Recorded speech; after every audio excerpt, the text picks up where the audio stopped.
मुहर्रम की न्याज़ के लिए आज मैंने बनाया है चना पुलाव। ये चना पुलाव की रेसिपी में ये ख़ासियत है कि इसको बनाना इतना आसान है और ये शानदार और कमाल किस्म का चना पुलाव बनके तैयार होता है। आप इसको घर में वैसे भी बनाकर खा सकते हैं और न्याज़ के लिए तो ये बिल्कुल ही परफेक्ट है।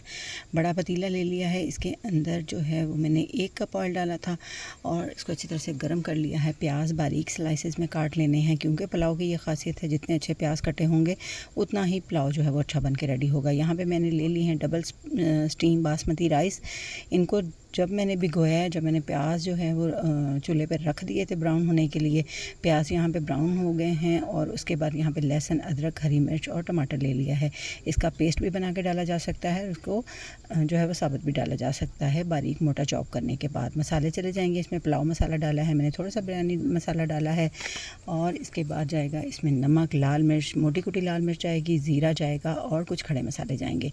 ये सारे कुछ का आपने स्क्रीनशॉट ले लेना है और उसके बाद जो है इसमें मैंने 3 लीमू शामिल कर दिए हैं जो कि काटे बगैर शामिल किए हैं। इसका बहुत ही अच्छा टेस्ट जो है वो पुलाव के अंदर आता है। आप भी हमेशा जब पुलाव बनाएं तो उसमें साबुत लीमू ज़रूर शामिल करें। अच्छा, चने मैंने पहले ही रात को भिगोकर सुबह बॉयल करके रख लिए थे। चना पुलाव के लिए पहले ही चने जो है वो बॉयल होने चाहिए क्योंकि जब पुलाव बनता है उसके अंदर चने जल्दी गलते नहीं हैं, तो इसलिए पुलाव के लिए चने पहले ही गला के रख लिए थे साइड पे।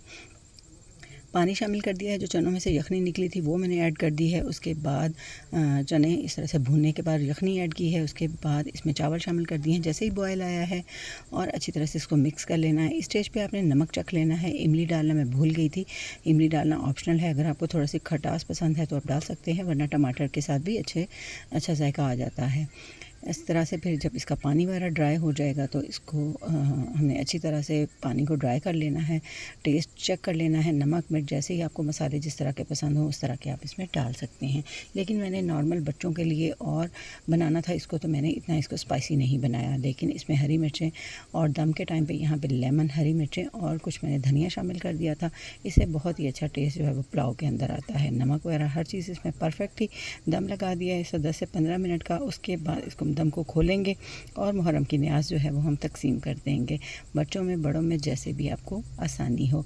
मुझे भी आज बहुत ज़्यादा मज़ा आया ये पुलाव बनाने के बाद, और उसके बाद मैंने जब इसको तकसीम किया तो बहुत ज़्यादा खुशी हुई क्योंकि अपने प्यारों को याद करते हुए, जो हमसे जुदा हो गए हैं उनको याद करते हुए अगर हम कुछ भी तकसीम करें तो उसकी अलग ही सेटिस्फेक्शन होती है। ये एक रूहानी सुकून होता है। अगर आप इसको करना चाहें तो कर सकते हैं, वरना इसको स्किप भी किया जा सकता है। लेकिन मुहर्रम में जो है वो बहुत सारी कुर्बानियाँ हमने दी हैं, इसलिए जो है वो अपने दिल के सुकून के लिए ये मुहर्रम की न्याज़ जो है वो हमेशा दिलानी चाहिए।